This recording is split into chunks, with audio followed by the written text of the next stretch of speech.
Hello साथियों। जैसा कि हम लोग हाई स्कूल्स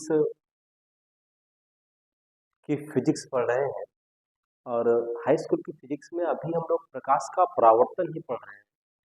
और प्रकाश का परावर्तन पढ़ते पढ़ते हम लोग लगभग मैं प्रतिबिंब की बात कर चुका हूँ, प्रतिबिंब के प्रकार की बात कर चुका हूँ। मैंने आपको कल बताया कि प्रतिबिंब होता क्या है। तो मैंने आपको ये बताया कि जब दो या दो से अधिक परावर्तित किरणें एक दूसरे से किसी बिंदु पर मिलती हैं तो उस बिंदु पर प्रतिबिंब बनता है, यानी उसी बिंदु को हम प्रतिबिंब कहते हैं। तो मैंने आपको सिखाया कि प्रतिबिंब दो प्रकार के हैं। ये पहला जो रहा वो वास्तविक प्रतिबिंब से रहा और दूसरा जो रहा वो आभासी प्रतिबिंब रहा। एक को रियल इमेज कहते हैं, एक को वर्चुअल इमेज कहते हैं। जो वास्तविक प्रतिबिंब था मैंने आपको बताया वो पर्दे पर लिया जा सकता है और जो आभासी प्रतिबिंब था वो पर्दे पर नहीं लिया जा सकता है। तो ऐसे कुछ एग्जाम्पल मैंने आपको दिए कि एक सोलर कुकर का एग्जाम्पल मैंने आपको दिया कि वहाँ पे प्रकाश किरणें आती है, बड़ा सा दर्पण हुआ करता है और वो अवतल दर्पण है इसलिए वो किरणों को सिकोड़ता है और सिकोड़ कर एक बिंदु पर लाकर करता है। तो उसे एक कुकर के पास पे कुकर के अंदर उन किरणों को इकट्ठा किया जाता है और वो कुकर इतना हीट हो जाता है कि उसमें जो भी चीज़ें होती है वो पक जाती है।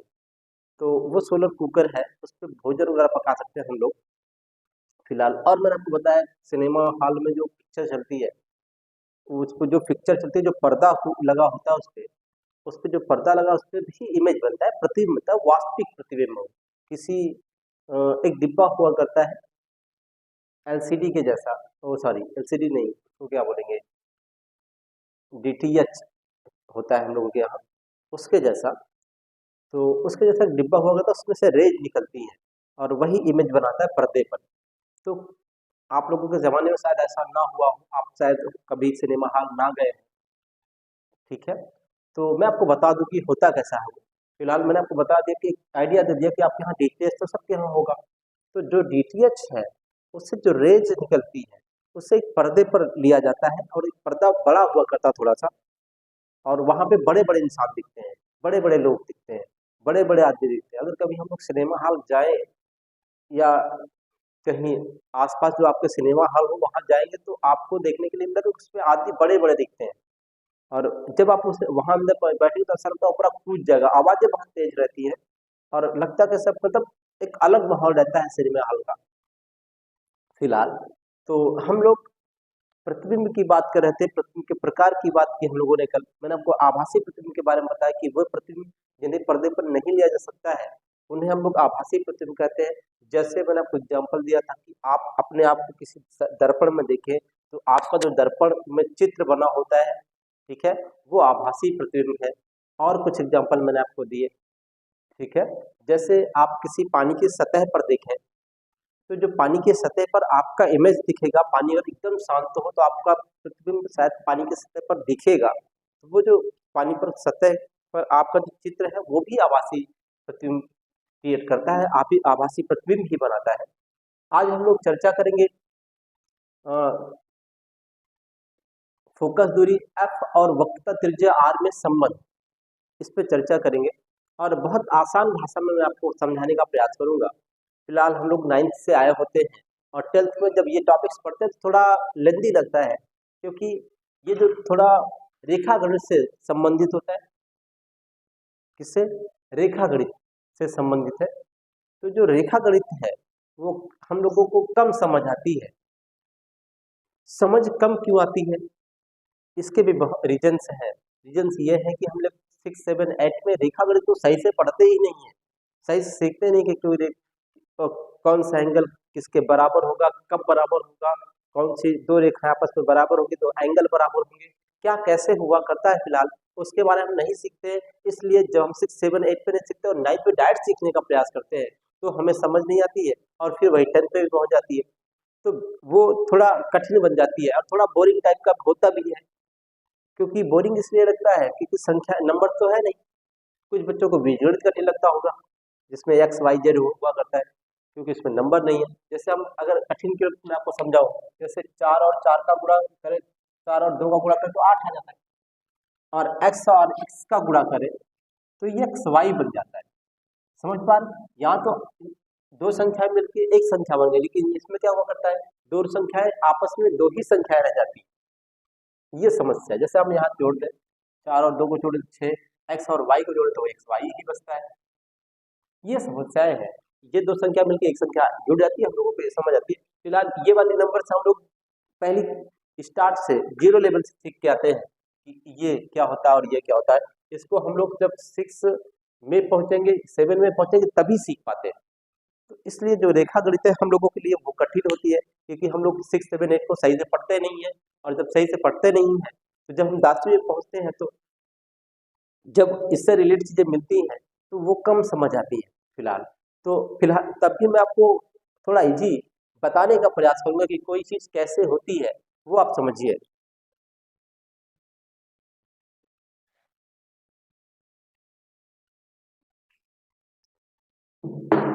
चलिए, मैं आपका हम लोगों का टॉपिक से है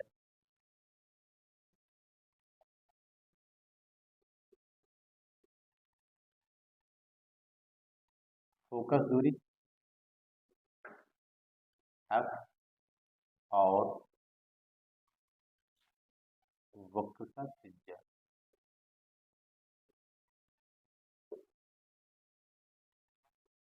आर में संबंध, अगर इंग्लिश में लिखूं तो रिलेशन बिटवीन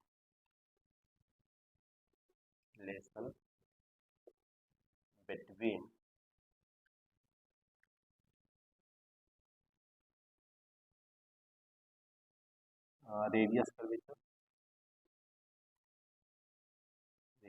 कर्वेचर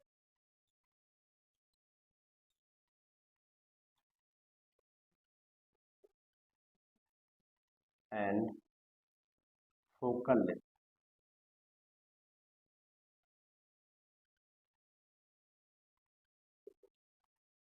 ये आपका टॉपिक से है, फोकस दूरी एफ और वक्रता त्रिज्या आदि में संबंध, relation between radius curvature and focal length. ठीक है, फिलहाल मैं अवतल दर्पण से पहले प्रूफ कर रहा हूँ।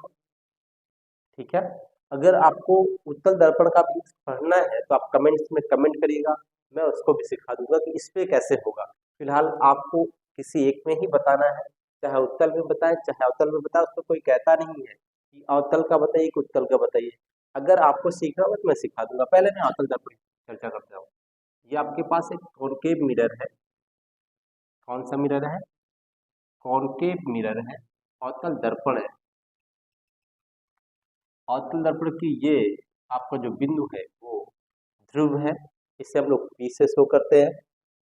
इधर कहीं वक्रता केंद्र है, और पाथ ले लेता हूँ, और इसको हम लोग C से बताते हैं। वक्रता केंद्र और ध्रुव से जाने वाली एक रेखा हुआ करती है, इस रेखा को हम लोग मुख्य अक्ष कहते हैं। अगर अब भी समझ ना आए इतनी बार बताने के बाद कि ये कौन सी रेखा है, तो अब फिर मेरे बस की नहीं है, आपको भगवान ही बचाए आप सबको। चले, तो इसके बीच में एक और बिंदु हुआ करता है, जिसे हम फोकस, मुख्य फोकस कहते हैं, एफ से शो करते हैं। ठीक, हम लोगों के पास मैंने एक पैरेलल किरण डाल दी, आप भी ऐसे डाल लीजिएगा प्रूफ करने के लिए। समांतर किरण, और फिर ये फोकस से पास होगी, आपको दिख रही होगी।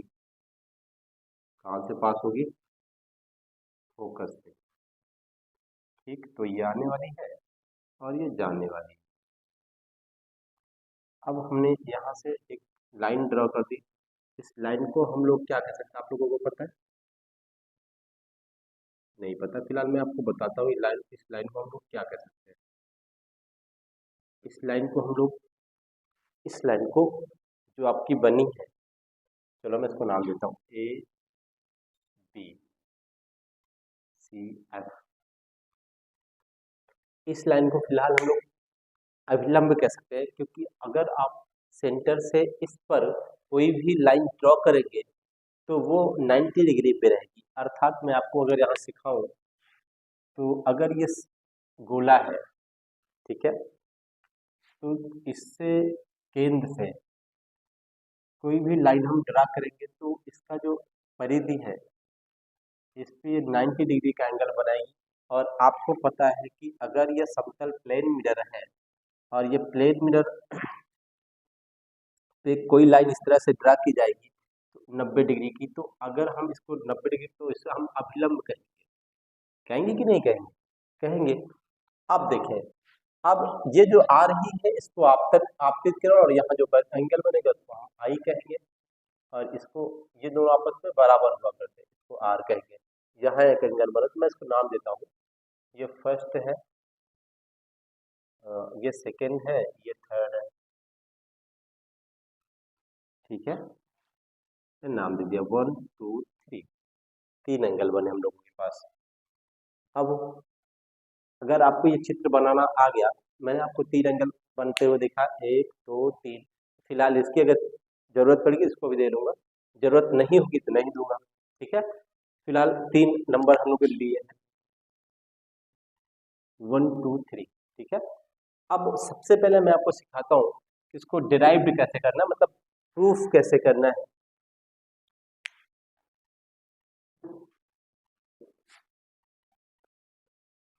देखिए, अभी मैं, आप लोग नीचे लिखिएगा मेरे पास, या फिर हाँ, मैंने आपको बताया कि आप कॉपी के इस साइड पे चित्र बना लीजिएगा, इस साइड पे लिख लीजिएगा, ठीक है। तो मैं भी इधर ही लिखने का प्रयास करता हूँ। आप लिखिए प्रकाश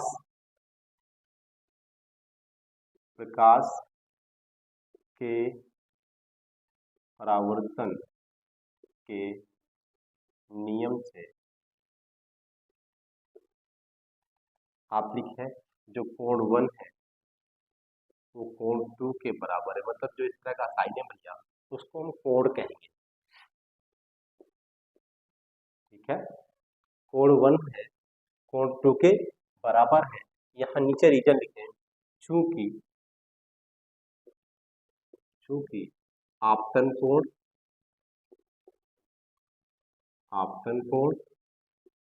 और बराबर होता है परावर्तन कोण के, ठीक। तो यहाँ कोण 1 और कोण 2 बराबर है, क्योंकि आपतन कोण और परावर्तन कोण आपस में बराबर होते हैं।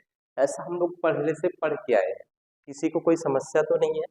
यहाँ कोई ये चाहे कि हम इसे इस तरह भी लिखे तो लिख सकते हैं, कोण ए बी सी, कोण ए बी सी, मतलब जिस जिस पॉइंट पे हम लोग चर्चा करेंगे उसको बीच में रखेंगे। कोण सी डी एफ, मतलब इसकी बात कर रहे हैं, कोण सी डी एफ ये आपस में बराबर दिख रहे हैं, ठीक है। तो इसी को हमने कोण 1 नाम दे दिया, इसको कोण 2 नाम दे दिया। आप इस तरह बताओ चाहे इस तरह बताओ, मैंने आसान करने के लिए आपको इसे इस तरह शो कर लिया है। किसी को कोई समस्या तो नहीं है? चले आगे चलते हैं, हम लोग इसी पर चर्चा करें, कोई गलत नहीं काटेगा। फिलहाल परेशान बिल्कुल होने की जरूरत नहीं है, आप इस तरह भी शो करेंगे तब भी कोई दिक्कत नहीं। मैंने इसको इसलिए नाम दे दिया 1 और 2। अब देखें, कोण 1 और कोण 3 भी आपस में बराबर है, लिखे कोण 1, इसको इक्वेशन फर्स्ट नाम दे रहे हैं, कोण 1 कोण 3 के बराबर है, नीचे लिखे चूंकि, इक्वेशन सेकंड नाम दे दें, लिखे चूंकि, हाँ रीजन दे देते हैं, चूंकि एकांतर कोण है, क्योंकि एकांतर कोण है, यानी आप बता सकते हैं ये दोनों आपस में बराबर है, ये और ये, चूंकि एकांतर कोण है। आपने 9th में पढ़ा होगा कि अगर दो समांतर, इधर बना देता हूँ, अगर दो समांतर रेखाएं हो और इन दो समांतर रेखाओं को एक लाइन काट रही हो तो ये और ये आपस में क्या हुआ करते हैं, एकांतर कोण है, ये और ये। इसी तरह इसमें भी है, ये दोनों समांतर हैं तो ये एंगल और ये एंगल बराबर होगा क्योंकि एकांतर कोण है। इसलिए हम अगर ये 45 अंश का कोण बनाएगा तो ये भी 45 अंश का कोण ही बनाएगा। तो ये बराबर है क्योंकि ये क्या है, एक अंतर कोण है। ठीक है, आप लोग भी जानते रहिए। अब देखें समीकरण 1 व 2 से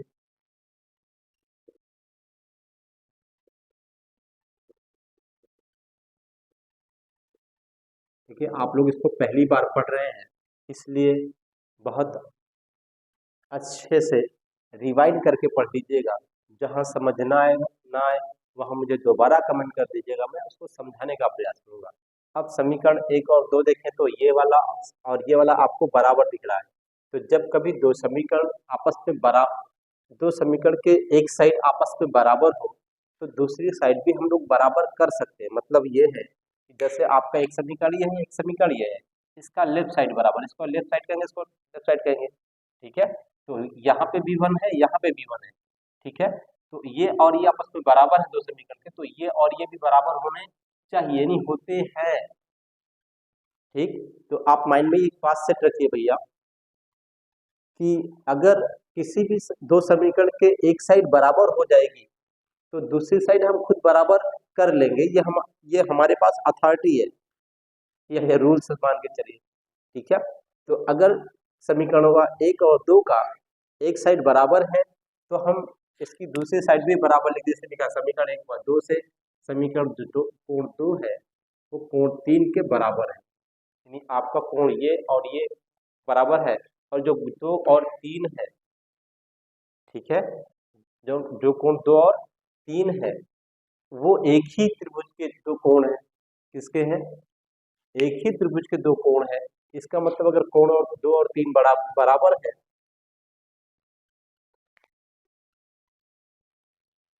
दो कोण और 2 और 3 बराबर है, इसकी सामने वाली भुजाएं भी बराबर होती हैं।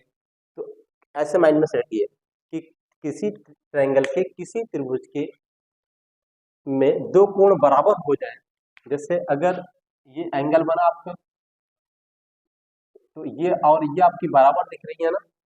अगर दो रेखाएं बराबर है तो इसके सामने के कोण भी बराबर होते हैं। जैसे ये 45 अंश है तो ये भी 45 अंश हो जाएगा। कब? जब ये और ये मतलब अगर ये 2 मीटर की है, ये भी 2 सेंटीमीटर की है, ये भी 2 सेंटीमीटर की हो जाए तो ये कोण भी आपस में बराबर हो जाएंगे। या ये कहें कि अगर दो कोण बराबर हो जाए तो दोनों सामने की रेखाएं बराबर हो सकती है। तो हम कह सकते हैं जो कोण 1 है, सॉरी जो कोण 2 है उसके सामने की भुजा ये है, और जो कोण 3 है उसके सामने की भुजा ये है। तो ये दोनों आपस में क्या हो गए? बराबर हो गए। ठीक है, तो मैं यहाँ से लिख सकता हूँ आता है, आता है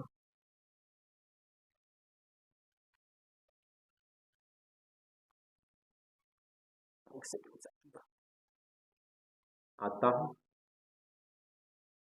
त्रिभुज त्रिभुज सीबीएफ में सीबीएफ में ठीक है। अ, मैं आगे की बातें कहाँ शो कर लूँ? ऊपर कर लूँ? सीबीएफ में आप दिखा सकते हैं जो सीएफ है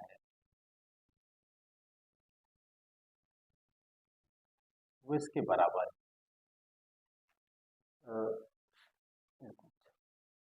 जो एफ सी है वो एफ वी के बराबर है। ठीक है, जो एफ सी है वो किसके बराबर हो गया? एफ जो एफ सी है एफ वी के बराबर हो गया। अब आप देखें यहाँ से एक और बात लिखे, चूंकि आगे इस तरह के यदि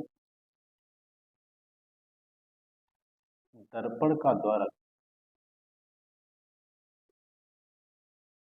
बहुत छोटा हो, बहुत छोटा हो तो बिंदु P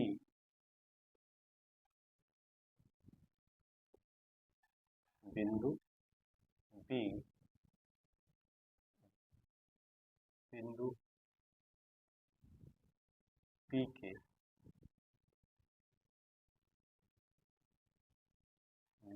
के बहुत समीप होगा, बहुत समीप होगा, समीप होगा। ठीक, तो आप कह सकते हैं कि जो FC है वो किसके बराबर हो जाएगा, अब PF के बराबर हो जाएगा। लिखिए आता है FB PF या FP के बराबर हो जाएगा, चाहे जो कहीं। ठीक है, क्या हो जाएगा, अतः FB PF के बराबर हो जाएगा। बाकी ये बात मैं इधर राइट कर दे रहा हूँ, आपके पास नीचे जगह होगा तो नीचे ही लिखिएगा, यहाँ से नीचे ही चलते जाइएगा, ठीक है ना। तो FB PF के बराबर होगा, FB नहीं FB, हाँ अगर FB PF के बराबर, जहाँ FB हम वहाँ PF लिख सकते हैं, तो लिखे अतः FC बराबर हो जाएगा PF, क्या हो जाएगा, FC बराबर PF हो जाएगा। ठीक है, अब FC का मान चाहिए हम लोगों को, और PF का मान तो पता ही है, फोकस दूरी है, इसको F कहते हैं। मैं आपको यहाँ से दर्शा दे रहा हूँ, इसको F कहते हैं, स्मॉल f।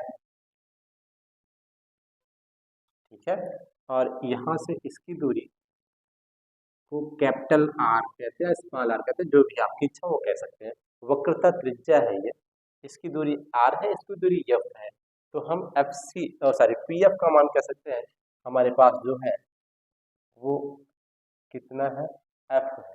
फिलहाल मैं इसको पहले FC का मान निकालता हूं, तो कैसे निकलेगा आप समझिए। जैसे आपके पास सपोज करो एक लाइन है, लाइन में ये लंबाई कितनी है, नहीं मैं पूरा लिख देता हूँ, CFP, ये 3 भाग पट्टे हैं, और इसमें हम लोगों को इसकी वैल्यू निकालनी है, x, इसकी वैल्यू पता है 10 है। ठीक है, ये पूरी वैल्यू भी पता है 20 है, पता है x का मान कितना होगा, तो क्या करेंगे, तो PC से क्या माइनस कर देंगे, PC से यानी 20 से 10 को माइनस करेंगे, अर्थात आप PC से PF को माइनस कर रहे हैं।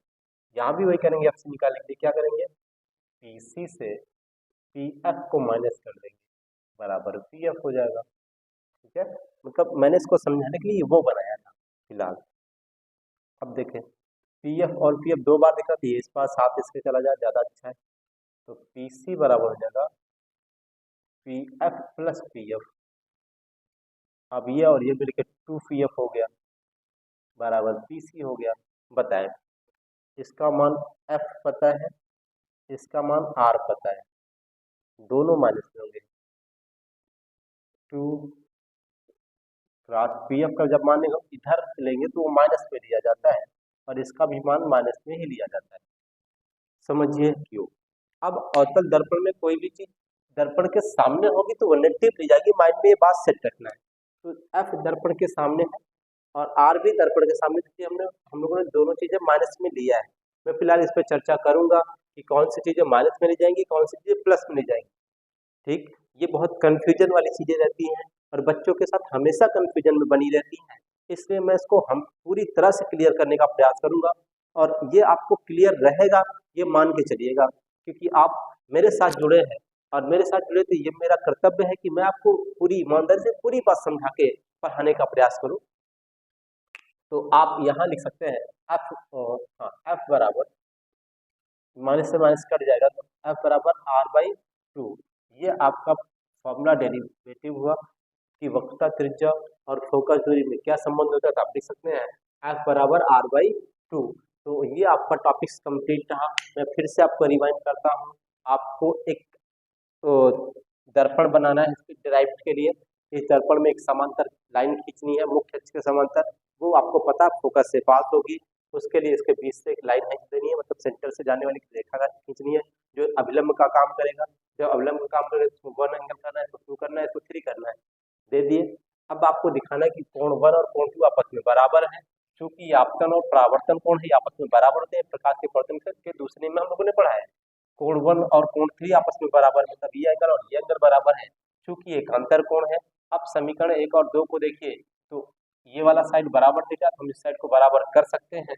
अगर किसी ये जो एंगल दिख रहा है आपको कोण 2 और 3 एक ही त्रिभुज के हैं, इसलिए हम कहेंगे कि जो त्रिभुज आपको दिख रहा है इसमें के 2 कोण बराबर, इसकी 2 भुजाएं बराबर होनी चाहिए। तो मैं ये 2 भुजाएं बराबर लिख दी है।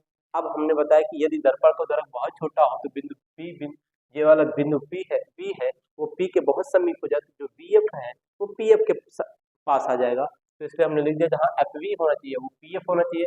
FC इक्वल टू जो FB था अब वो PF बन गया।